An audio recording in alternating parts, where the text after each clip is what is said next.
Hello बच्चों, नमस्कार। मैं अजीम खान। बेटे मोशन मंच पर आपका स्वागत है। तो बेटे आज अपन लेकर आए हैं लेक्चर नंबर 3 और ये है जीव और समष्टियों का भाग 3। तो बेटे प्रीवियस लेक्चर में आपने देखा होगा कि वहां पर मैंने आपको रेगुलेटर्स के बारे में बताया, नियामक के बारे में बताया।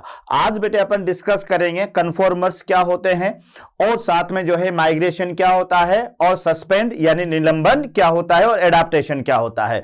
तो ये 3-4 टॉपिक पर अपन को डिस्कस करना है। तो पहले मैं कन्फॉर्मर्स के बारे में बता दूं। तो बेटे कन्फॉर्मर्स वो होते हैं जिनके शरीर का तापमान या शरीर की सांद्रता वातावरण के अनुसार बदलती है ना। ये ध्यान रखो, वो जैसे वातावरण में रहेंगे उनकी सांद्रता या तापमान वैसा ही हो जाएगा। जैसे मान लो मेंढक को उसके शरीर का तापमान 10 डिग्री रहता है। अब उसको मान लो 20 डिग्री वाले आवास में रख दिया जाए तो उसके शरीर का तापमान 20 डिग्री के लगभग ही हो जाएगा। तो ये सजीव कहलाते हैं कन्फॉर्मर्स, जिसमें एम्फीबिया भी आते हैं, रेप्टिलिया आते हैं बेटे, पीसीज आती है और सभी प्रकार के जो पौधे होते हैं ये पौधे भी कन्फॉर्मर्स ही होते हैं।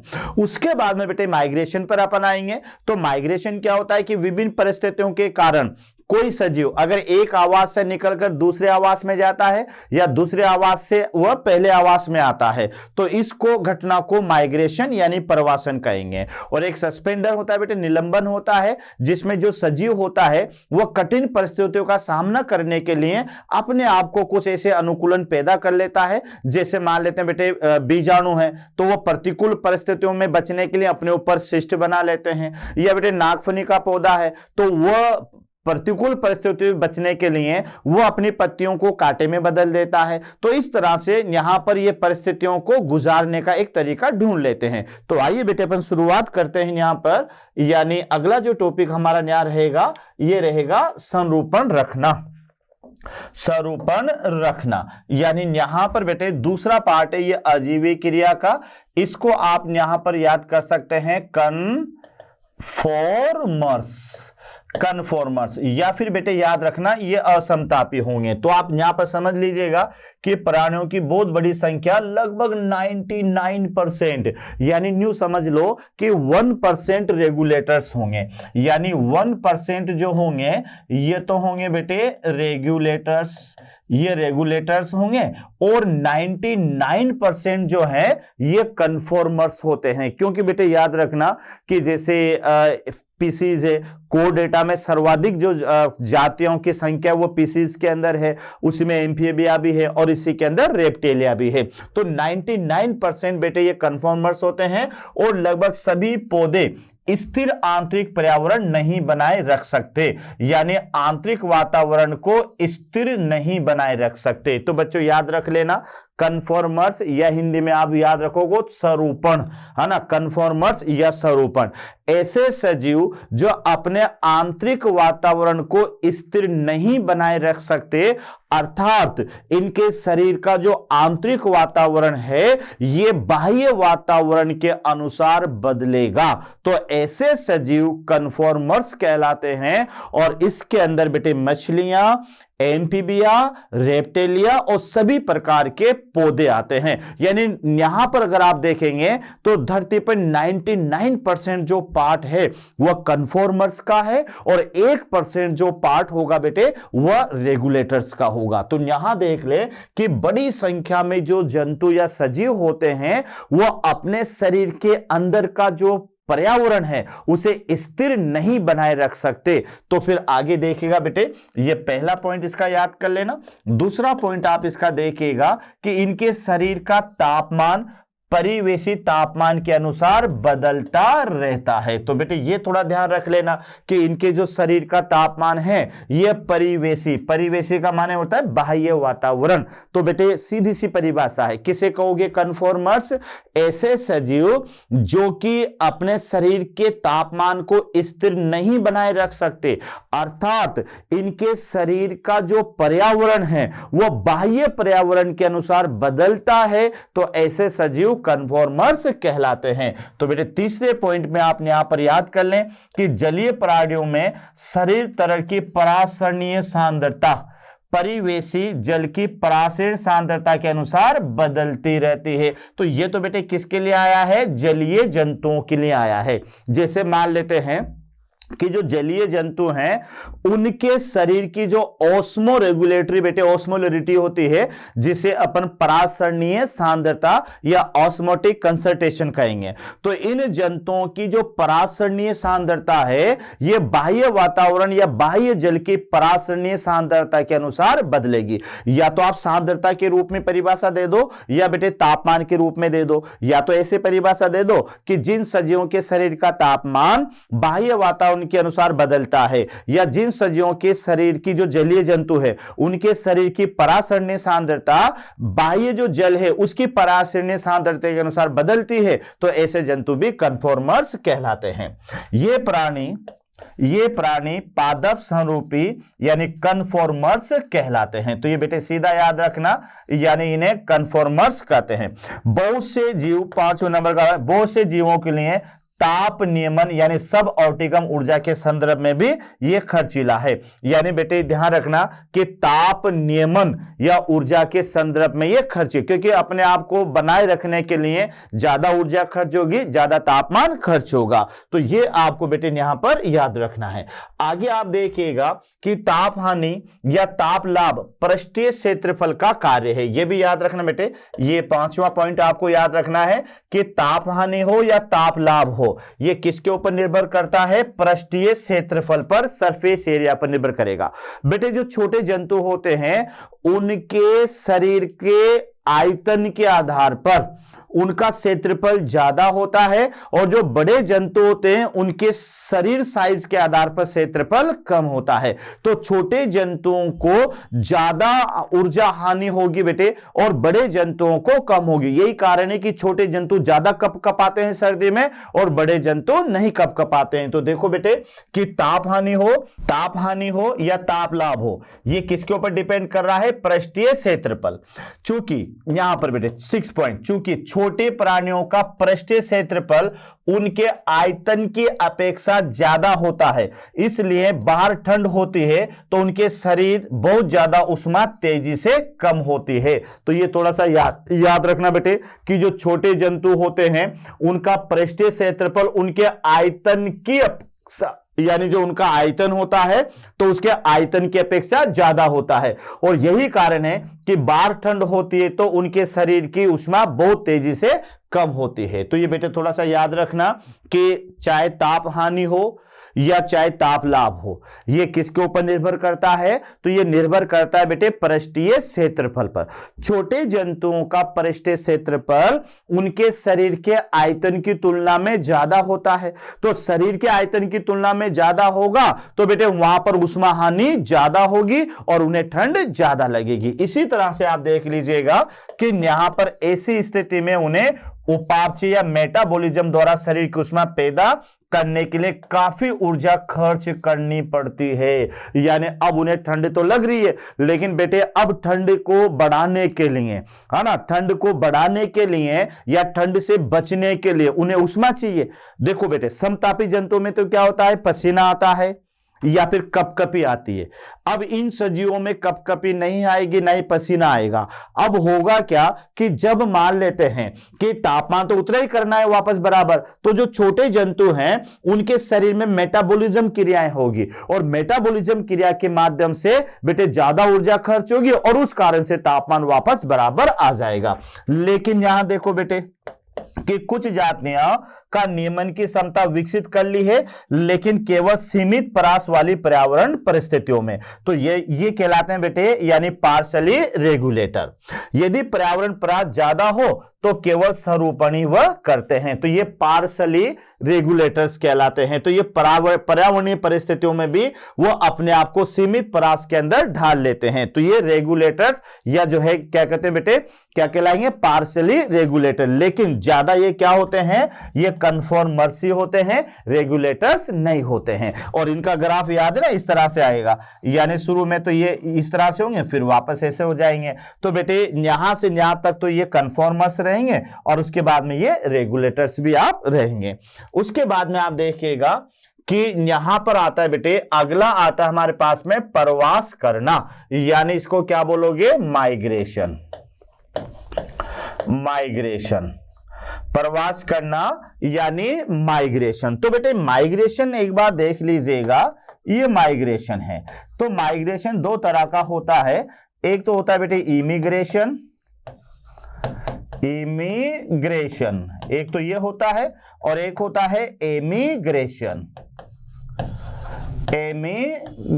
तो ये थोड़ा ध्यान रखना, इमिग्रेशन का माने तो किसी पॉपुलेशन का आना होता है, और एमिग्रेशन का माने जाना होता है। दोनों को मिलाकर आप कहोगे तो बेटे आप कहोगे माइग्रेशन। तो एक बार यहां पर आप देख लें कि माइग्रेशन क्या है, कि किसी भी परिस्थितियों का सामना करने के लिए या अनुकूलतम परिस्थितियां ढूंढने के लिए बेटे कोई सजीव किसी आवास से निकलेगा या उस आवास में आएगा, तो बेटे आना और जाना, तो इसे प्रवासन कहते हैं, माइग्रेशन कहते हैं।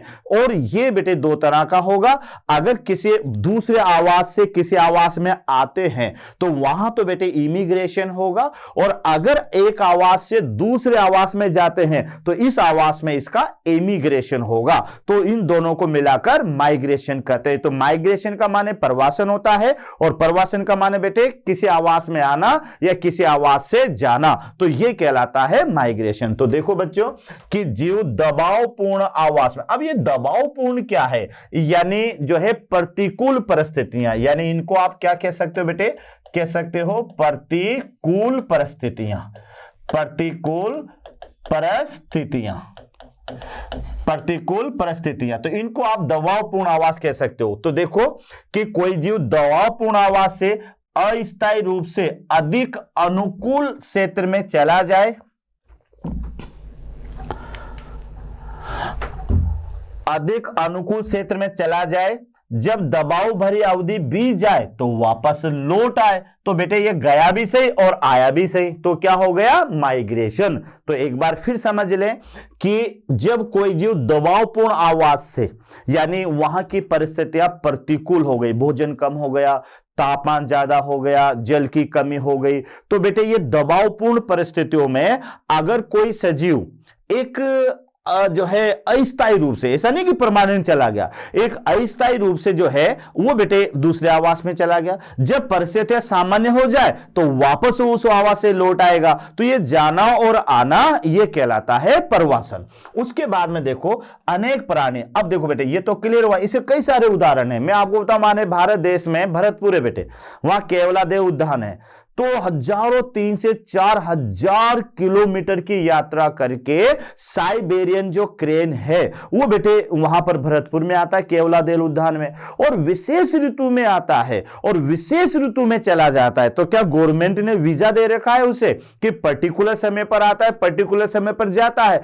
लेकिन बेटे वो एक तरह से अनकंडीशनल रिफ्लेक्स एक्शन दर्शाता है, वो कि विशेष ऋतु में आएंगे, जनन करेंगे और साथ में अपनी जनसंख्या बढ़ा करके फिर वापस चले जाएंगे, लेकिन उनके लिए न्या का तापमान सूटेबल है बेटे जनन के लिए। इस कारण से 3,000 किलोमीटर की यात्रा करते हुए भी वहां पर आते हैं, जिन्हें विदेशी मेहमान कहते हैं बेटे। तो ये देखिएगा, तो यहां पर आप देखो कि अनेक प्राणी विशेषतः पक्षी शीत ऋतु के दौरान लंबी दूरी का प्रवास करके अधिक अतिथि अनुकूलन क्षेत्र में चले आते हैं, यानी जहां जिनके लिए ज्यादा अनुकूलित अवस्था होती है वहां पर चले आते हैं।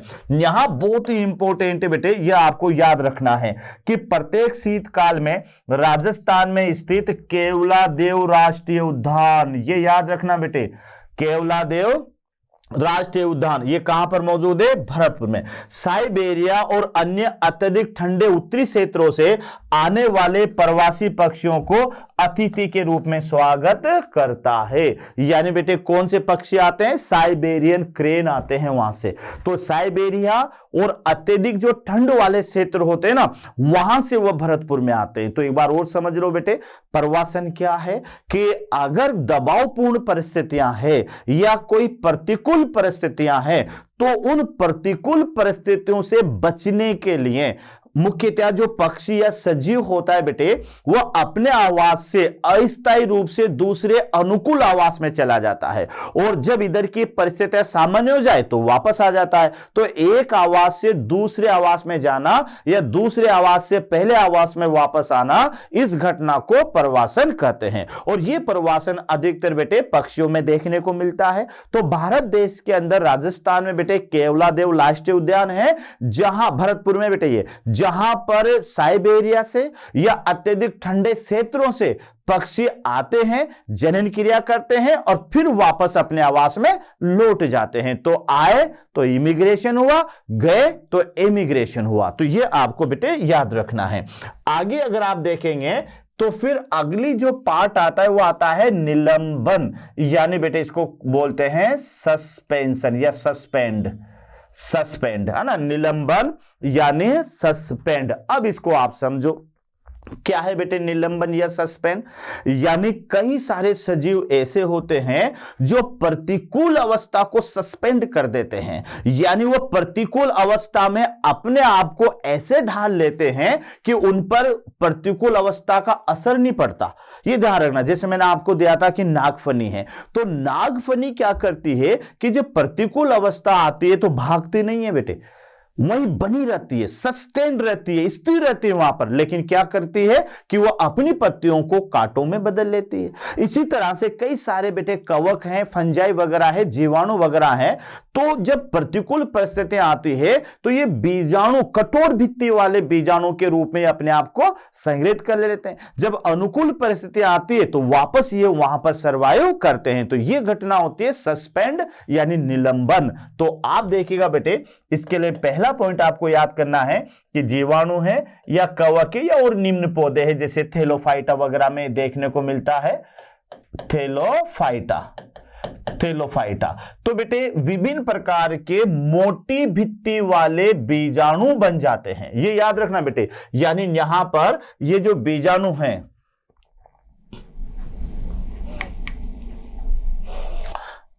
यानी यहां पर इस तरह से ये बीजाणु है, तो ये बीजाणु पर बेटे मोटी लेयर बन जाती है, इस तरह से ट्रिपल लेयर की लगभग यहां पर बन जाती है। तो ये प्रतिकूल परिस्थितियां गुजारने का एक तरीका हो जाता है। तो यहां आप देखिएगा निलंबन का पहला पॉइंट कि जीवाणु है या कवक है या निम्न पादप है, उनके विभिन्न प्रकार की मोटी भित्ति वाले बीजाणु बन जाते हैं, जिन्हें प्रतिकूल परिस्थितियों में जीवित बचे रहने की सहायता मिलती है। तो इसमें भी कोई प्रॉब्लम नहीं होना चाहिए बेटे। यानी क्या पढ़ोगे आप, निलंबन करना यानी सस्पेंड। तो क्या याद करोगे बेटे, जीवाणु या कुछ कवक या निम्नतर पौधे प्रतिकूल परिस्थितियों से बचने के लिए मोटी भित्ति वाले बीजाणु बनाते हैं, जो इन्हें प्रतिकूल परिस्थितियों में भी बचाए रखते हैं। यहां तक क्लियर। आगे देखो बेटे सेकंड पॉइंट इसका, उपयुक्त पर्यावरण उपलब्ध होने पर ये अंकुरित हो जाते हैं और होकर बेटे ये नए पौधों के रूप में विकसित हो जाते हैं। तो जैसे ही पर्यावरण उपलब्ध होता है, उपयुक्त पर्यावरण, अनुकूल पर्यावरण अगर इन्हें उपलब्ध होता है तो ये वहां पर अंकुरित होते हैं और एक नए पौधे के रूप में विकसित हो जाते हैं। तो यहां देखो बेटे कि यहां पर अनुकूल वातावरण क्या है, जैसे नमी है या तापमान की अनुकूल परिस्थितियों में ये नए पादपों के रूप में अंकुरित होते हैं या हो जाते हैं। तो बेटे कोई हार्ड टॉपिक नहीं है, सीधा सा आपको याद रखना है सस्पेंड। यानी ये किसको सस्पेंड करते हैं, ये करते हैं प्रतिकूल परिस्थितियों को सस्पेंड करते हैं, उनका डटकर सामना करते हैं। तो बेटे पहला पॉइंट आपके एनसीईआरटी के अकॉर्डिंग दे रखा है कि जीवाणु, कवक और निम्नतर पौधे ये प्रतिकूल परिस्थितियों से बचने के लिए मोटी भित्ति वाले बीजाणु बनाते हैं, और ये बीजाणु बेटे अनुकूल परिस्थितियों में अंकुरित होते हैं और अंकुरित होकर ये वापस नए पौधों या जीवाणु या कवक के रूप में विकसित हो जाते हैं। तो इस तरह से आपको ये सस्पेंड याद रखना है। अगले पॉइंट पर आप देखिएगा बेटे, ये चौथा पॉइंट है इसी का सस्पेंड का, कि ये अपनी उपापचय सक्रियता को कम कर डोरमेंसी अवस्था में चले जाते हैं, ऐसा करते हैं। और प्राणियों में अगर जीव प्रवास नहीं कर सकता है तो वह समय से पलायन करके दबाव को बचाता है, या फिर वह समय से पलायन करके जो है दबाव से बचता है, इसको समझो पहले। यानी वो अपनी उपाप से सक्रियता को, अब बेटे ध्यान रखना कि किसी जंतु को जैसे डोरमेंसी, बीज है बेटे, अब बीज जो है लंबे समय तक भी सक्रिय बना रहता है लेकिन अंकुरित नहीं होता, तो इसको कहते हैं डोरमेंसी अवस्था। तो ये जो बीजाणु होते हैं या पादपों के बीज होते हैं, तो बेटे ये क्या करते हैं, अपनी उपापचय क्रिया को कम कर लेते हैं, क्योंकि जितनी ज्यादा उपापचय क्रिया होगी ऊर्जा उतनी ज्यादा खर्च होगी, और जितनी ज्यादा ऊर्जा खर्च होगी उतना जल्दी वो ज्यादा जीवन वह नहीं जी सकता है। तो ये जो बीज वगैरह होते हैं या पौधे को कोई बीजाणु होते हैं, ये डोरमेंसी अवस्था में चले जाते हैं। किसे कहते हैं बेटे डोरमेंसी, यानी बिना अंकुरित हुए बीज का लंबे समय तक जीवित बने रहना, यह घटना कहलाती है डोरमेंसी। और याद रखना बेटे, यह डोरमेंसी बीजों का एक ऐसा गुण है जिसके आधार पर दुनिया जिंदा है, वरना तो भूखमरी पैदा हो जाती बेटे। क्यों, ऐसा तो नहीं है कि हर दिन अपन गेहूं के पौधे उगाते, हर दिन अपन बेटे जो है क्या कहते हैं चावल के पौधे उगाते, है ना। ये साल में एक बार उगाए जाते हैं, फिर अपन इनको स्टोर कर लेते हैं, और स्टोर करने के बाद में बेटे इनको 1 साल 2 साल तक भी अपन रख सकते हैं, ताकि कभी भी बेटे अनाज की कमी ना हो। लेकिन अगर ये गुण इसमें नहीं पाया जाता, इन्हें अपन स्टोर नहीं कर सकते, तो बेटे फिर दुनिया में भूखमरी छा जाती। तो बीजों का एक ऐसा गुण जिन्हें लंबे समय तक बिना अंकुरित हुए जीवित रख सकना, यही बेटे बीज प्रसुप्ति या प्रसुप्तिकरण कहलाती है। तो याद रखना कि ये जो जिन्हें अभी मोटी भित्ति वाले बीजाणु बनाए हैं, वो बेटे क्या करते हैं, अपनी उपापचय क्रियाओं को थोड़ा कम कर लेते हैं और वह चले जाते हैं प्रसुप्ति अवस्था में। उसके अलावा बेटे देखो कि और प्राणियों में अगर जीव प्रवासन नहीं कर सकता है, तो वह समय में पलायन करके दबाव से बचता है, उस समय से पहले ही चला जाता है। इसे देखो बेटे, यहां पर अगला पॉइंट देखा, शीत ऋतु में भालुओं की शीत निष्क्रियता। अब देखो बेटे, मान लेते हैं कि कोई जंतु नहीं जा पाए, प्रतिकूल परिस्थिति आ गई, लेकिन जंतु पलायन नहीं कर रहा है, तो वो अपने अंदर ऐसे क्रियाएं पैदा करेगा जिससे वो प्रतिकूल परिस्थितियों का सामना कर सके। इसमें 2 क्रियाएं हैं, एक तो शीत निष्क्रियता और एक ग्रीष्म निष्क्रियता। बेटे शीत निष्क्रियता में क्या होगा कि जो है वह शीत के समय ठंड में या किसी चीज में धंस जाएगा या निष्क्रिय अवस्था में आ जाएगा, गर्मी के समय वह निष्क्रिय अवस्था में आ जाएगा जिससे उसकी ऊर्जा खर्च नहीं होगी। तो यहां देखो बेटे कि शीत ऋतु में भालू शीत निष्क्रियता, हाइबरनेशन कहते हैं बेटे, समय में जाना और उस समय पलायन से बचाव करने का एक पहचाना मामला सामने आता है। यानी बेटे पलायन से बचने का मामला, यानी मैंने क्या कहा, या तो बेटे वह माइग्रेशन करेगा या फिर वह नहीं करेगा। तो जैसे ठंडे क्षेत्रों में भालू होते ना बेटे, अब होना तो क्या चाहिए था कि ठंडे क्षेत्रों के भालुओं को शीत ऋतु में सबको कोटा आ जाना चाहिए था, और यहां आकर वह शीत निष्क्रिय यहां आराम से रहते, और जैसे बेटे यहां से सर्दियां खत्म होती वापस अपने आवास में चले जाते, तो फिर आप लोग घर से बाहर भी नहीं निकल पाते। तो बेटे ध्यान रखना कि ये जो भालू होते हैं ये शीत ऋतु में उसी आवास में सामना करते हैं, लेकिन ये शीत ऋतु में क्या करते हैं, अपने ऊपर बेटे वसा की मोटी परत बना लेते हैं जिसे बलबर कहते हैं, और उस बलबर के आधार पर ये वहां पर जिंदा बचे रहते हैं और उस अवस्था में कोई एक्टिविटी नहीं करते हैं, निष्क्रिय पड़े रहते हैं। जैसे बेटे सर्दियां खत्म हो जाती है फिर वापस सक्रिय होते हैं, तो इसको कहते हैं शीत निष्क्रियता यानी हाइबरनेशन। जो कि पलायन से तो बच गया ना बेटे, दूसरे आवास में नहीं गया, उसी आवास में है, लेकिन हाइबरनेशन के माध्यम से ये उस प्रतिकूल परिस्थितियों का सामना करता है। इसी तरह से कुछ घोंगे होते हैं, मछलियां होते बेटे, ये ग्रीष्म ऋतु से संबंधित ताप और जल शुष्कन जैसी समस्याओं से बचने के लिए ग्रीष्म निष्क्रियता यानी इसको बोलते हैं बेटे एस्टिवेशन में चले जाते हैं। यानी बेटे ध्यान रखना कि अगर कोई शीत ऋतु और एक होते बेटे ग्रीष्म ऋतु, तो शीत ऋतु में अगर निष्क्रिय होगा तो उसको हाइबरनेशन कहेंगे, और जो ग्रीष्म ऋतु में निष्क्रिय होगा उसे एस्टिवेशन कहेंगे। तो शीत ऋतु का एग्जाम्पल तो बेटे ये भालू याद करना है आपको, इसे मेंढक भी आता है बेटे, ध्यान रखना। ये जो मेंढक होता है ना, ये दोनों क्रिया दर्शाता है। आपने देखा होगा जो मेंढक होता है ना, ये बरसात के दिनों में तो ट्याऊ ट्याऊ करता रहता है बेटे, टर टर, लेकिन अभी सर्दियों में सुनिए आपने मेंढक की आवाज नहीं सुनी होगी। होगी। गर्मियों में सुनी मेंढक की आवाज? नहीं सुनी होगी। तो बेटे ये जो मेंढक होता है ना, ये सर्दी के समय भी बेटे जमीन के अंदर धस जाता है और गर्मी के समय भी जमीन के अंदर धस जाता है। सर्दी के समय जाएगा तो बेटे शीत निष्क्रियता कहेंगे, वहां जाकर पड़ा रहता है आराम से, और गर्मी के समय जाएगा बेटे तो उसे ग्रीष्म निष्क्रियता कहेंगे। यहां बेटे उदाहरण अपने क्या लिया है, शीत निष्क्रियता में तो भालू याद करना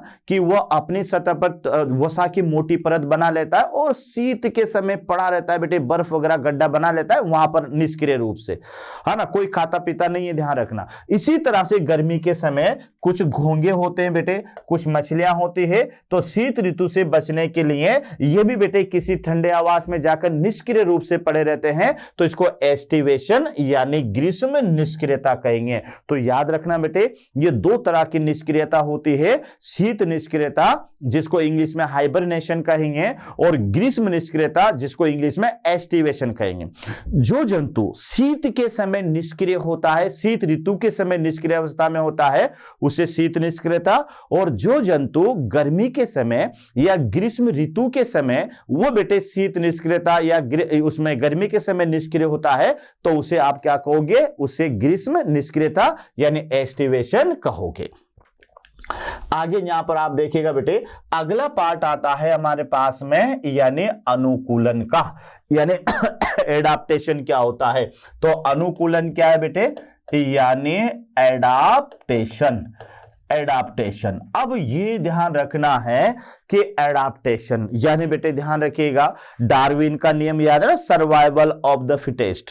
मतलब ये है कि जो जंतु, जो सजीव अपने आप को प्रकृति के अनुसार ढाल लेगा वह तो जीवित बचा रहेगा, और जो अपने आप को प्रकृति के अनुसार नहीं ढाल पाएगा वह स्वयं मर जाएगा। तो बेटे क्या होता है इस नेचर के अंदर कि कई सारे सजीव ऐसे होते हैं जो वातावरण के अनुसार अपने आप को ढाल लेते हैं। जैसे जलीय पक्षी है बेटे, तो जल में उसको तैरने के लिए जाल की जरूरत पड़ी, तो बेटे उनके पैरों में जाल का विकास हो गया। रेगिस्तान में जो ऊंट है उसको रेत पर चलना पड़ता था, तो उसके पैर गद्दीदार हो गए। जिराफ को बेटे भोजन के लिए ऊंची टहनियों पर निर्भर रहना पड़ता था, तो उसकी गर्दन लंबी हो गई। तो कहने का मतलब यह हुआ कि सजीव अपने आप को जिंदा बनाए रखने के लिए वातावरण के अनुसार अनुकूलित हो जाते हैं, तो यह घटना एडाप्टेशन कहलाती है, अनुकूलन कहलाता है। ऐसे हजारों अनुकूलन होते हैं, पौधों के अंदर भी अनुकूलन पाए जाते हैं बेटे। जैसे कई पौधे होते हैं, उन्हें वाष्पोत्सर्जन से बचने के लिए वो क्या करते हैं, या तो वो पत्तियों को कांटों में बदल देंगे तो वाष्पोत्सर्जन नहीं होगा, या फिर अधिचर्म की सतह पर बेटे मोटी क्यूटिकल बना लेंगे जिससे वाष्पोत्सर्जन नहीं होगा। या कुछ पौधे तो ऐसे भी होते हैं जिनके रंध्र रात्रि में खुलते हैं, दिन के समय नहीं खुलते, जिन्हें केम प्लांट कहते हैं, CAM केम प्लांट कहते हैं, तो वह भी वाष्पोत्सर्जन से बच जाते हैं। ऐसे कई सारे एडाप्टेशन यहां पर देखेंगे। तो यहां देखो बेटे पहला पॉइंट एडाप्टेशन का, पर्यावरण की चरम परिस्थितियों का सामना करने के लिए हमने जीवों को उपलब्ध अनेक विकल्पों को अपनाते देखा है। यानी याद रखना बेटे कि किसी भी पर्यावरण की चरम परिस्थितियों का सामना करने के लिए कई जीव अनेक उपाय अपनाते हैं। तो यह ध्यान रखना कि सामना करने के लिए जीवों को उपलब्ध अनेक विकल्पों को अपनाते देखा होगा, जहां कुछ विशेष कार्य की सामंजस्य द्वारा अनुक्रिया करने या समर्थ होते हैं, जबकि दूसरे जीव व्यवहारिक अनुक्रिया द्वारा ऐसा करते हैं। यानी बेटे याद रखना इसका पहला पॉइंट यह है अनुकूलन का कि यहां पर पर्यावरण की चरम परिस्थितियों का सामना करने के लिए, विकट परिस्थितियों का सामना करने के लिए हर जीव अपने आप को उस वातावरण में बनाए रखने के लिए अनेक विकल्प का सहारा लेता है। अब ये कार्यकी विकल्प भी हो सकते हैं, ये व्यवहारिक विकल्प भी हो सकते हैं। कई सजीव तो ऐसे होंगे जो अपने शरीर में कार्यकी बदलाव लाकर उस विकट परिस्थितियों का सामना करेंगे। कई सजीव ऐसे होंगे जो व्यवहारिक तौर पर उस विकट परिस्थितियों का सामना करेंगे। तो ये तो पहला पॉइंट याद करना। सेकेंड पॉइंट आपको याद करना है, ये अनुक्रियाएं वास्तव में उनका अनुकूलन भी है। इसलिए हम अनुकूलन की परिभाषा इस प्रकार से करते हैं। क्या है बेटे अनुकूलन की परिभाषा? यह जीव का कोई एक ऐसा गुण है जो कि आकारिकी, कार्यिकी, व्यवहारिकी है, जो उसे अपने आवास में जीवित बने रहने के लिए या जनन करने के लिए योग्य बनाता है। तो यह बेटे परिभाषा आपको याद करनी है अनुकूलन की। सीधी सी परिभाषा है कि जीव का ऐसा गुण, जो कौन सा गुण? आकारिकी में, कार्यिकी में, व्यवहारिकी में, जो उसे अपने आवास में जीवित बने रहने, अपने आवास में जीवित बने रहने और जनन करने के योग्य बनाता है। यानी बेटे सीधी सी परिभाषा है, अनुकूलन क्या है? यानी किसी भी जीव में पाए जाने वाला ऐसा गुण जो उसे उसके आवास में जीवित रहने के लिए और जनन करने के लिए योग्य बनाता है, तो उस गुण को आप कहोगे अनुकूलन। अब बेटे ये गुण किस किस रूप में हो सकता है? तो ये गुण आकारिकी के रूप में हो सकता है, ये कार्यिकी के रूप में हो सकता है और ये व्यवहारिक रूप में भी हो सकता है। कार्यिकी रूप में यानी बेटे पहले आकारिकी रूप में, यानी उसके शरीर में कुछ आकार में बदलाव आ जाए, कुछ अंगों में बदलाव आ जाए। कार्यिकी रूप में उसके कुछ फंक्शन में बदलाव आ जाए, या फिर व्यवहारिक रूप से उसके कुछ व्यवहार में बदलाव आ जाए। तो क्या है बेटे एडाप्टेशन? Again repeat it. क्या कहोगे? यानी किसी भी सजीव का ऐसा गुण जो उसे आवास में जीवित बनाए रखता है और जनन करने योग्य बनाता है, तो ऐसे गुण को अनुकूलन कहेंगे। और यह गुण उसमें आकारिकी, व्यवहारिकी और कार्यिकी रूप से मिल सकता है। क्लियर? तो यह परिभाषा आपको आकारिकी की देनी है।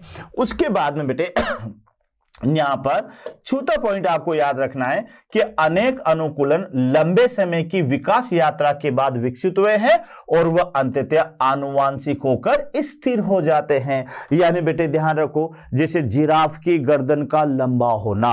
अब जिराफ की गर्दन का लंबा होना, पहले जिराफ ऐसा नहीं था, पहले रेबिट के जैसा था, जो कि एक तरह से ये नीचे घास फूस पर निर्भर रहता था। लेकिन धीरे धीरे बेटे वनस्पति कम होती गई और ये इसको ऊंची टहनियों पर निर्भर रहना पड़ा।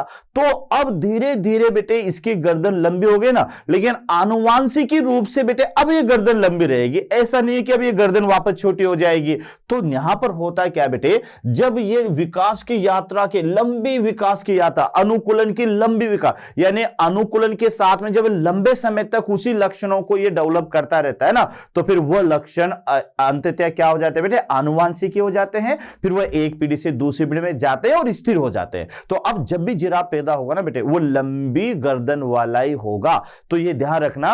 यानी बेटे अनुकूलन लंबे समय की विकास की यात्रा के बाद जो लक्षण होगा वह आनुवांशिकी हो जाएगा और स्थिर हो जाएगा। नेक्स्ट आप देखिएगा बेटे, यहां पर जल के बाह्य स्रोत न होने पर, ये देखो बेटे कुछ ऐसे है, जल के बाह्य स्रोत न होने पर उत्तरी अमेरिका के मरुस्थल में कंगारू है, यानी कंगारू चूहा है बेटे, ये पानी नहीं पीता कभी भी, ध्यान रखना।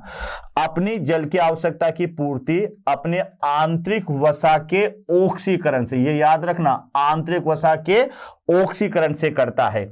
और ये ध्यान रखना, जल एक उत्पाद बनाता है बेटे और पूरा करने में ये सक्षम है, और ये कभी पानी नहीं पीता। तो ये ध्यान रख लीजिएगा। यानी इसने अपने आप को ऐसा ढाल लिया कि ये पानी इसको नहीं भी मिले ना बेटे, तब भी ये जिंदा रहेगा। कारण क्योंकि इसकी जो आंतरिक वसा है ना, उसमें ऑक्सीकरण होता है और उसके ऑक्सीकरण से जल सदृश रचना बनती है। देखो यहां पर कि जल एक उप उत्पाद है इसका, किसका? जब ये आंतरिक वसा का ऑक्सीकरण करता है ना बेटे, तो ऑक्सीकरण के दौरान जल जो बनता है ना, वह बाई प्रोडक्ट के रूप में बनता है, तो इसको जल की सत्य पूर्ति वहां पर हो जाती है। तो कौन सा चूहा है? कंगारू चूहा। याद रखना, ये मरुस्थल में पाया जाता है। इसको बेटे एक तरह से कंगारू रेट कहते हैं और ऐसा कहा जाता है ये चूहा जीवन में पानी नहीं पीता है। तो इसने अपने आप को कैसे ढाल लिया कि इसके अंदर जो वसा होगी बेटे, जिसको आंतरिक वसा कहेंगे, उसका ऑक्सीकरण होगा और उसके ऑक्सीकरण से जल सदृश उत्पाद बनेगा, जिसकी इसकी जल की सतह पूर्ति करेगा। इसी तरह से बेटे छठे नंबर पर यहां पर आप देखिएगा, आप, और साथ में क्या होगा बेटे, ये अपने मूत्र को सांद्रित करने की क्षमता भी है, जिसमें उत्सर्जित पदार्थों को हटाने के लिए जल की न्यूनतम आयतन काम में लाया जाता है। यानी बेटे आपने देखा होगा ना, ओस्मो रेगुलेटरी या जो है काउंटर करंट मैकेनिज्म भी इसको कहते हैं, कि जितने भी रेगिस्तानी जंतु होते हैं ना, इनका मूत्र सांद्र होता है बेटे। यानी देखिएगा, नॉर्मल जो जंतु होते हैं इनका मूत्र पतला होता है, और जितना ज्यादा मूत्र पतला होगा ना, जल की हानि उतनी ज्यादा होगी और उतनी मात्रा में उसे जल लेना पड़ेगा। लेकिन बेटे जो रेगिस्तानी जंतु होते हैं इनका मूत्र गाढ़ा होता है, और मूत्र जब गाढ़ा होगा तो फिर बेटे जल हानि कम होगी, यानी मूत्र के रूप में जल का निष्कासन कम होगा और जल की हानि कम होगी, तो इन्हें कम जल की आवश्यकता होगी। तो बेटे देख लो कि रेगिस्तानी जो जंतु हैं, जिसमें एक तो रेगिस्तानी चूहा है, तो रेगिस्तानी चूहा जो है, जिसे कंगारू चूहा कहा बेटे, वो जीवन भर पानी नहीं पीता है। कारण क्या है? क्योंकि उसके शरीर के भीतर वसा का ऑक्सीकरण होता है, जिसे आंतरिक ऑक्सीडेशन कहेंगे, और इस ऑक्सीकरण से जल एक बाई प्रोडक्ट के रूप में बनेगा, जो कि उसके जो है उपापचय क्रियाओं में काम आएगा। उसी तरह से बेटे इन रेगिस्तानी जंतुओं ने या इस कंगारू चूहे ने क्या विकसित कर लिया कि इनका मूत्र सांद्र होता है, मूत्र गाढ़ा होता है, और जब मूत्र गाढ़ा होता है ना बेटे, तो जल की हानि भी कम होती है और इन्हें कम जल की आवश्यकता होती है। आगे देखिएगा बेटे, यानी 6 नंबर पर आप देखिएगा, अनेक मरुस्थलीय पौधे। अब वो तो जंतुओं की बात चल रही थी बेटे, अब अपन पौधे पर आ जाते हैं। तो पौधों को हानि जल की होगी, तो अब ये पौधे क्या करेंगे? उस जल हानि को रोकने के लिए ये भी अपने आप में कई सारे उपाय करेंगे बेटे। क्या क्या उपाय करेंगे? कि कुछ पौधों की तो पत्तियां कांटों में बदल जाएगी ताकि वाष्पोत्सर्जन कम हो। क्यों? क्योंकि रंध्र ज्यादा कहां मिलेंगे आपको? पत्तियों पर मिलेंगे, और वाष्पोत्सर्जन सबसे ज्यादा कहां से होता है? पत्तियों से होता है बेटे। एक तो ये याद रखना। उसके अलावा कुछ पौधों की अधिचरम पर मोटी त्वचा की जो क्यूटिकल की परत, ब्लूम, वो आ जाते, उससे वाष्पोत्सर्जन कम हो जाता है। कई पौधे ऐसे होते हैं जिनके रंध्र रात में खुलना शुरू होते हैं बेटे, दिन में नहीं खुलते, तो वहां वाष्पोत्सर्जन, ऐसे अनुकूलन ये डेवलप कर लेते हैं जिससे ये प्रतिकूल परिस्थितियों में भी जिंदा बचे रह सके। तो देखो बेटे कि अनेक मरुस्थलीय पौधों की पत्तियों की सतह पर एक तो क्या बन जाती है? मोटी उपत्वचा बन जाती है, यानी मोटी क्यूटिकल, जिससे आप ब्लूम कह सकते हो, है ना, ब्लूम होती है। और अनेक धसे हुए रंध्र, जिसे बेटे संकेन स्टोमेटा कहोगे, यानी धसे हुए रंध्र, तो इन्हें आप क्या कहोगे? Sunken stomata. संकेन स्टोमेटा गहरे गर्त व्यवस्थित होते हैं ताकि वाष्पोत्सर्जन द्वारा जल की हानि क्या हो सके? न्यूनतम हो सके। तो ये तो आपने पहले भी पढ़ रखा होगा बेटे कि जो रेगिस्तानी पौधे होते हैं ये क्या करते हैं? एक तो पत्तियां भी आएगा बेटे, आगे कांटों में बदल लेते हैं, जैसे नागफनी है ना, ग्वारपाटा है। इनमें बेटे जो आप हरा भरा देखते हो ना वो तना होता है, और जो कांटे देखते हो ना वो पत्तियां होती है। धसे हुए रंध्र, कनेर वगैरह का नाम सुना होगा, इनमें रंध्र धस जाते हैं तो भी वाष्पोत्सर्जन कम हो जाता है। या जिस सतह पर रंध्र पाए जाता है ना बेटे, वहां की क्यूटिकल मोटी हो जाती है। ये सब अनुकूलन किसके लिए है? ज्यादा जल हानि को रोकने के लिए, क्योंकि बेटे यहाँ पर वाष्पोत्सर्जन की क्रिया घट जाती है। उसके अलावा बेटे आप देखिएगा नेक्स्ट नंबर पर आप देखो कि अनेक प्रकाश संश्लेषी, यानी सीएएम, इनको बेटे यानी सीएएम की फुल फॉर्म अगर आप देखेंगे तो इनको बोलते हैं क्रेसुलेशियन एसिड मेटाबॉलिज्म। तो ये होता है सीएएम प्लांट। तो मैं आपको पहले बता चुका हूं बेटे, ये जो केम प्लांट होते हैं ना, इनमें रंध्र रात्रि में खुलते हैं। अब आप बताओ कि बेटे जब वाष्पोत्सर्जन के लिए क्या जरूरी है? प्रकाश, डायरेक्ट प्रोपोर्शनल वाष्पोत्सर्जन होता है। जितना ज्यादा प्रकाश या तापमान होगा उतना ही ज्यादा वाष्पोत्सर्जन होगा। रात्रि में बेटे क्या होगा कि प्रकाश भी कम, तापमान भी कम, तो फिर वाष्पोत्सर्जन घट जाएगा। तो ये जो पौधे होते हैं ना केम प्लांट, यानी अनेक प्रकाश संश्लेषी मार्ग विशेष प्रकार के होते हैं, जिनके कारण ये अपने रंध्र दिन के समय बंद रखते हैं, है ना, दिन के समय बंद रखते हैं, यानी रंध्र रात में खुलते हैं। याद रखना बेटे, रंध्र रात में खुलते हैं, रंध्र रात में खुलते हैं। और ये जो रंध्र रात में खुलते हैं ना, इनको कहते हैं स्कोटो एक्टिव, इन्हें कहते स्कोटो एक्टिव स्टोमेटा।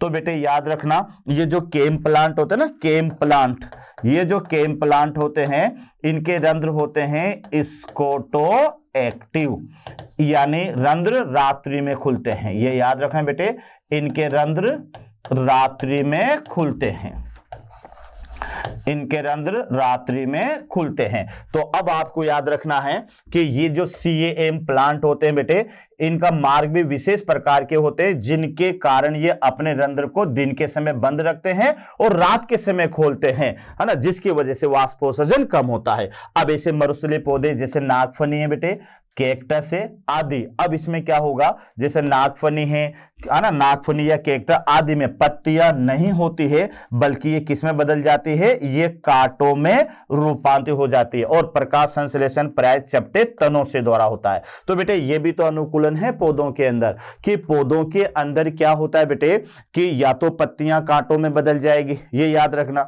या धसे हुए रंध्र पाए जाएंगे, या मोटी क्यूटिकल होगी, या फिर रंध्र रात्रि में खुलेंगे। तो ये सारे के सारे पौधों के अंदर वाष्पोत्सर्जन को कम करने के लिए पाए जाने वाले अनुकूलन है। तो ये तो आप सब जानते हैं बेटे, कि जैसे एक पौधा है नागफनी का, नागफनी है, ग्वारपाठा है, ये आपने देखा होगा, तो इनकी पत्तियां कांटों में बदल जाती है और कांटों में बदल जाने के कारण बेटे इनमें वाष्पोत्सर्जन कम होता है, क्योंकि रेगिस्तानी पौधे हैं। अब मान लो बरसात में तो इन्हें जल मिल जाएगा, लेकिन बेटे गर्मी के दिनों में ये जल कहां से लाएंगे, तो ये जल जो है, जो मांसल तना होता है ना बेटे इनका, वहां पर ये जल का संग्रह कर लेते हैं और फिर जो है प्रतिकूल परिस्थितियों को गुजारते हैं। तो ये आपको यहां पर याद रखना है। आगे देखिएगा बेटे कि ठंडी जलवायु वाले, अब ये ध्यान रखना, ठंडी जलवायु वाले जो स्तनधारी है उनके कान और पाद और आमतौर पर छोटे होते हैं, यानी बेटे कान है या उनके पैर है, ये आमतौर पर छोटे होते हैं ताकि उष्मा की हानि न्यूनतम हो। तो इसे एलन का नियम कहा जाता है। तो बेटे ये कोई कोटा की एलन नहीं है, है ना, ये एक एलन एक वैज्ञानिक का नेम है, याद रखना। तो ये वैज्ञानिक ये कहता है कि ठंडे क्षेत्रों में रहने वाले जो जंतु होते हैं उनके कान और उनके पैर ये छोटे होते हैं, पूंछ छोटी होती है बेटे, ताकि जो है यहां पर उष्मा की हानि कम होती है और ये ठंड से बचे रह सकते हैं। तो इसको एलन का रूल कहते हैं, याद कर लेना, बहुत इंपॉर्टेंट है बेटे, ध्यान रखना। यानी एलन्स रूल क्या है, तो ठंडी जलवायु में रहने वाले जो स्तनधारी है उनके कान, उनके पाद और उनकी पूंछ छोटी होती है ताकि बेटे उष्मा हानि कम हो और इन्हें ठंड कम लगे। उसके अलावा देखो बेटे, ध्रुवीय समुद्रों में सील का तो नाम सुना ही होगा, जलीय स्तनधारियों में उनकी त्वचा के नीचे, ये याद रखना, उनकी त्वचा के नीचे वसा की मोटी परत होती है जिसे बल्बर कहा जाता है। ये मोटी परत होती है जो उष्मा रोधी होती है या इंसुलेटर का काम करती है, जो शरीर से उष्मा हानि को कम करती है। तो बेटे ये याद रखना कि यहां पर ये बल्बर होता है, बल्बर, बल्बर। तो ये हाथी में पाया जाता है, याद रखना, हाथी में पाया जाता है, ये बेटे व्हेल में पाया जाता है बल्बर, और ये किस में पाया जाता है, एक सील में भी पाया जाता है। तो ये याद रखना कि ये बल्बर क्या है, तो ये वसा की मोटी परत है, ये याद रखना। बल्बर क्या है बेटे, वसा की मोटी परत है जो इंसुलेटर का काम करती है, मतलब उष्मा को ना तो बाहर जाने देती है ना ही बाहर से उष्मा को भीतर आने देती है। तो ये ताप रोधी होती है बेटे। तो ये जो बर्फीले क्षेत्रों में जो सील होती है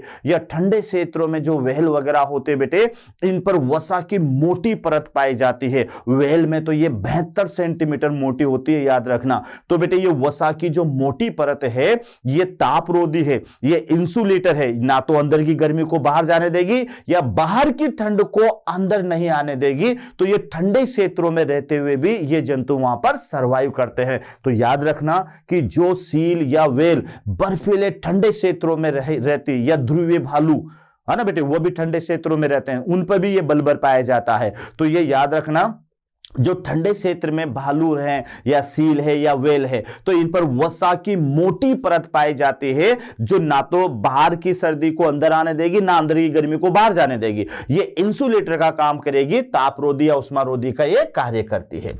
उसके अलावा बेटे आप देखिएगा कि कुछ जीवों के अंदर अनुकूल कार्यकी भी होती है जिसकी वजह से वो दबावपूर्ण परिस्थितियों को शीघ्र अनुक्रिया करते हैं, यानी कई सारे अनुकूलन कार्यकी होते हैं।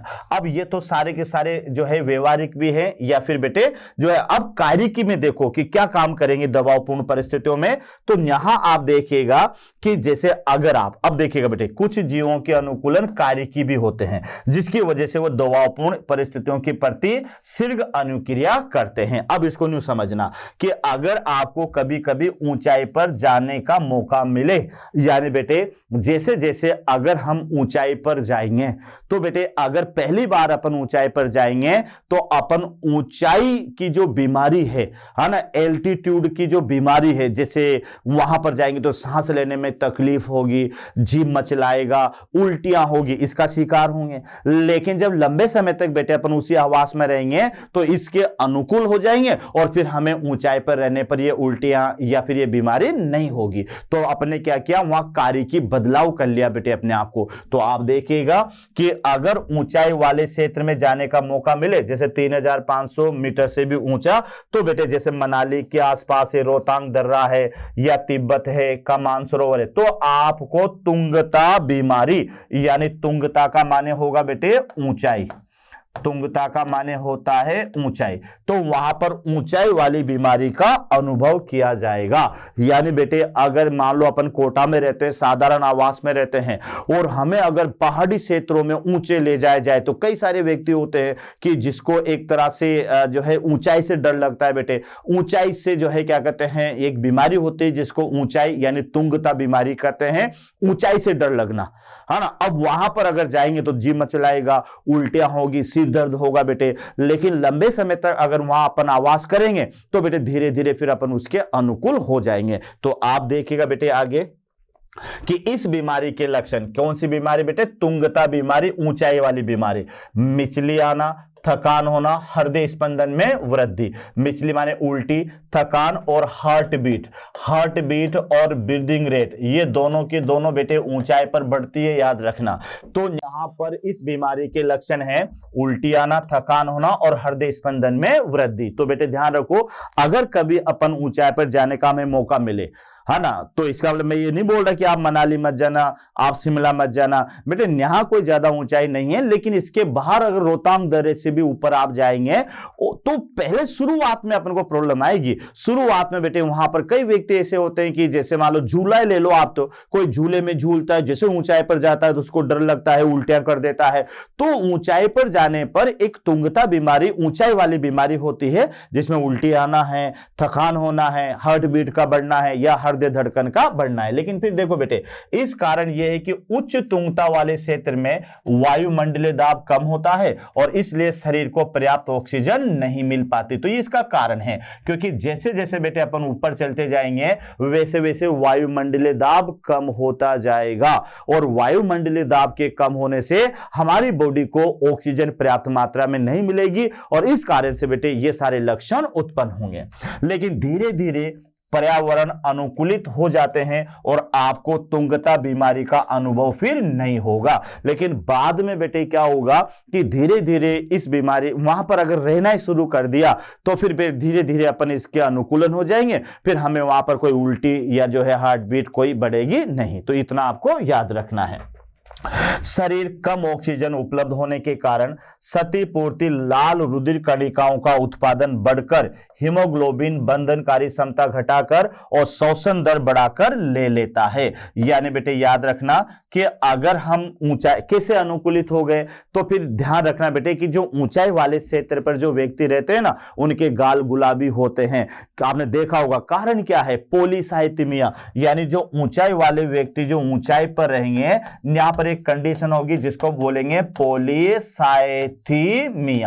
पॉलीसाइथेमिया का माने होता बेटे आरबीसी की संख्या का बढ़ना, आरबीसी की संख्या का बढ़ना, इसको कहते हैं पॉलीसाइथेमिया। तो बेटे इसमें क्या होगा कि जो ऑक्सीजन बेटे वो ले रहा है, वो ऑक्सीजन जल्दी हीमोग्लोबिन से मिलकर उसकी कोशिकाओं में जल्दी से जल्दी पहुंचे, तो फिर वहां पर वो व्यक्ति अनुकूलित हो जाते हैं। तो अनुकूलित कैसे होंगे कि उनके ब्लड में किसकी संख्या बढ़ेगी, आरबीसी की संख्या बढ़ेगी। उसके अलावा श्वसन दर जो है क्या कहते हैं वह बढ़ जाती है बेटे, और हीमोग्लोबिन की बंधनकारी क्षमता वह बढ़ जाती है। यानी बेटे हीमोग्लोबिन जो है वो O2 को कम बंधितकारी क्षमता जो है, क्योंकि हीमोग्लोबिन जितना ज्यादा O2 से बंद कर जाएगा वहां O2 तो उसको मिलेगी नहीं। तो 3 कारण होंगे बेटे, एक तो आरबीसी की संख्या बढ़ेगी, उसके अलावा हीमोग्लोबिन की O2 से बंधन क्षमता घटेगी, लेकिन उसकी श्वसन दर बढ़ेगी ताकि जल्दी जल्दी वो ऑक्सीजन को अंदर खींच सके। तो ये भी आपको याद रखना है। उसके बाद में आप देखिएगा बेटे कि हिमालय के ऊंचे क्षेत्रों में अनेक जनजातियां रहती है। मैदानी इलाकों में रहने वाले लोगों की तुलना में जनजातियों में सामान्यतः लाल रुधिर कोशिकाओं की संख्या ज्यादा होती है। तो ये ध्यान रखना बेटे, लाल रुधिर कोशिकाओं की संख्या ज्यादा होती है किसमें? जो व्यक्ति कहां रहते हैं? ऊंचे क्षेत्रों में। तो मैंने क्या कहा कि पहाड़ी क्षेत्रों में रहने वाले व्यक्तियों के अंदर सामान्यतः जो आरबीसी की संख्या है वह मैदानी क्षेत्रों में रहने वाले व्यक्तियों से ज्यादा होगी। यही कारण है बेटे कि पहाड़ी क्षेत्रों में जो व्यक्ति रहते हैं उनके गाल यहां से इस जगह से गुलाबी नजर आते हैं। कारण? क्योंकि उनमें आरबीसी की संख्या ज्यादा है। कारण? क्योंकि बेटे आरबीसी जितनी ज्यादा होगी उतनी ऑक्सीजन को जल्दी जल्दी कोशिकाओं में पहुंचाने का कार्य करेगी। उसके बाद में देखो बेटे, कुछ जीव पर्यावरण में होने वाले परिवर्तनों का सामना करने के लिए व्यवहारिक अनुक्रिया भी दर्शाते हैं। व्यवहारिक अनुक्रिया, अब देखें बेटे कैसे है व्यवहारिक अनुक्रिया। तो यहां देखो, मरुस्थल की छिपकलियां इस योग्यता की कमी है, लेकिन ये व्यवहारिक साधनों द्वारा अपने शरीर के तापमान को काफी स्थिर बनाए रखने का काम करती है। यानी बेटे जो छिपकलियां होती है, जो छिपकलियां, उनके शरीर का तापमान भी कम होता है, लेकिन वो उस तापमान की कमी को पूरा करने के लिए कुछ व्यवहारिक अनुक्रिया प्रदर्शित करती है। तो देखो कैसे करती है, जब उनका तापमान सुविधा स्तर से नीचे चला जाता है, यानी जो शरीर का तापमान है उससे नीचे चला जाता है, तो अब ये धूप सेक करके, यानी ये धूप वाले क्षेत्र पर जाकर और ऊष्मा अवशोषित करती है। लेकिन जब परिवेश का तापमान बढ़ने लगता है तब ये छाया में चली जाती है। तो ये व्यवहार में चेंजेज आया ना बेटे। यानी जो छिपकलियां हैं जो रेगिस्तान में रहती है बेटे, जैसे तापमान नीचे जाने लगेगा तो ये धूप ऊंचे वाले स्थान पर चली जाती है और वहां धूप सेक करके ये ऊष्मा को एब्जॉर्ब कर लेती है। लेकिन जैसे गर्मी आती है और गर्मी के दिनों में ये छाया वाले स्थानों पर चली जाती है और अपने शरीर को ठंडा करती है। तो ये व्यवहारिक परिवर्तन है कि ये व्यवहार कर रही है कि सर्दियों के दिनों में तो ऊंचे स्थान पर जाकर धूप सेकना और गर्मियों के दिनों में ये छाया वाले स्थानों पर जाकर छाया लेना। तो ये व्यवहारिक परिवर्तन यहां पर देखने को मिले।